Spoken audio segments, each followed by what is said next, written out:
So now that we've been practicing factoring, what they're going to have us do is use this factoring to find the solutions of a quadratic formula.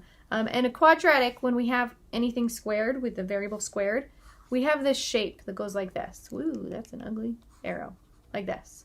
Or it could very well open down. So this is opening up, this is opening down, but it's going to be some shape like this in a graph. We're not going to have a line like we have before. What we're going to have is called a parabola. And the solution to a parabola, when they're asking you to solve it, is if we have an XY coordinate grid here, and the parabola goes across like this, what it's saying is where does it cross the x-axis? That's actually the solutions. So when we set it equal to 0, what we're saying is, we're finding the zeros, meaning when is it at the x-axis? That's what 0 means. So that's what we're going to do here. They've already factored this guy for us. That was nice. So once we have two factors that equal 0 like this, they're being multiplied together and they equal 0, and I'm going to cross my z's so you don't think they're 2's. What this, there's a theorem here that lets us know that one of these must be 0. If we're multiplying them together, one or both must be 0. That's how we get 0 here. So we make the assumption that they're both equal to 0. We just set them equal to 0 here. And we say, okay, what do we get when they're equal to 0? Like this. So then I just solved them separately. So you notice this one just came down here, this one came over here, and I put them both equal to 0. And so now we're just going to solve for z like we would any other equation. 8 minus 8 cancels. Negative 8 equals, I'm going to divide by 3, divide by 3. Z equals negative 8 thirds. I'm going to leave it negative 8 thirds because it doesn't give me any answer or any instructions on rounding. So I don't want to round anything and then get marked off for that. All right.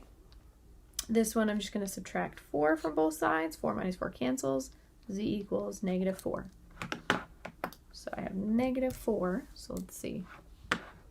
Check. Yay. Your answer is correct. However, you could also write the answer with the negative sign in front of the fraction. So it's giving me grief because I put the negative up here with the 8. The proper way that it would like me to write it would be this negative right in front, is all that it's saying. All right. So now we get to factor this one first. And we've been practicing this factoring this whole time. So we have 4v squared plus 24v equals 0. So we have 4 and 24. I'll scooch those over a little bit more. So the GCF, geez Louise, getting to the end of the video, I'm getting a little thing here. GCF of 4 and 24 would be 4.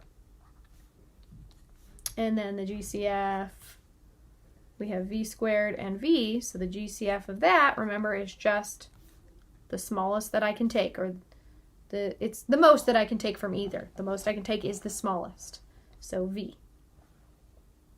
All right, so I have 4v, and I'm going to factor that out. So 4v squared divided by 4v, well, that cancels. 4 divided by 4. And then 2 minus 1 gives me just 1, or just v to the first power. 1v is left over. Plus 24 divided by 4 is 6. V divided by phi also cancels out. And that equals 0. So now I have it factored. I can set each one equal to 0. So 4v equals 0, and I'm not color coding it anymore, and then v plus 6 equals 0. So now I'm going to divide by 4 on both sides. 4 divided by 4 cancels. 0 divided by 4 is just 0. That one's okay. That's not undefined. It's if we're dividing by 0, that's a problem, but 0 can be divided. So we get v, 6 minus 6 cancels, and I get negative 6. So I have 0, comma, negative 6. Alrighty.